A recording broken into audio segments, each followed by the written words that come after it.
అస్సలాము అలైకుం వరహమతుల్లాహి వబర్కాతు. ప్రవక్త ప్రవచనం కార్యక్రమంలో భాగంగా ఈనాటి హదీసు.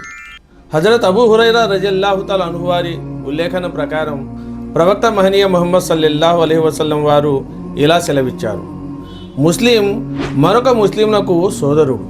అతన్ని నిస్సహాయుణ్ణిగా వదిలివెయ్యరాదు, అతనితో అబద్ధం పలకరాదు, అతనిపై దౌర్జన్యం జరపరాదు. నిస్సందేహంగా మీరు ఒకరికొకరు అద్దంతో సమానం. అతనిలో ఏవైనా లోపం చూస్తే దూరం చెయ్యాలి. సోదర మహాశివులారా, ఒక ఇస్లామీయ సమాజంలో ముస్లింలు ఏ విధంగా మెలగవలసి ఉంటుందో ఈ హదీసు మనకు తెలుపుతుంది. ఇందులో ప్రత్యేకంగా ఓ ముస్లిం మరో ముస్లిం ఎడల అద్దంలా వ్యవహరించాలన్నదే ఇందులోని బోధ.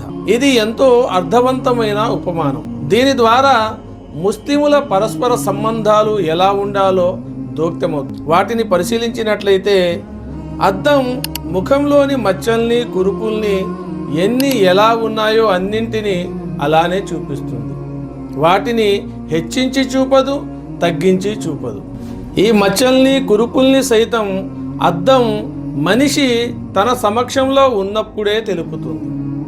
మనిషి అద్దం ముందు నుండి తొలగగానే అద్దము నోరు మెదపదు. మనిషి అద్దంలో తన మచ్చల్ని, కురుపుల్ని చూసుకొని చీదరించుకున్నట్లు, ఆగ్రహించినట్లు మనం ఎక్కడా వినలేదు.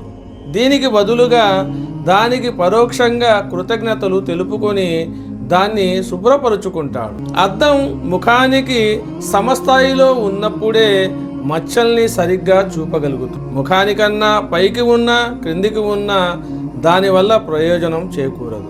ఈ ఉపమానాన్ని కాస్త మన నిజ జీవితంలో అన్వయించుకొని చూస్తే మన తోటి సోదరునిలో ఏదైనా లోపం ఉన్నట్లయితే అది వాస్తవంగా ఏ మేరకు ఉందో దాన్ని ఆ మేరకే తెలపాలి.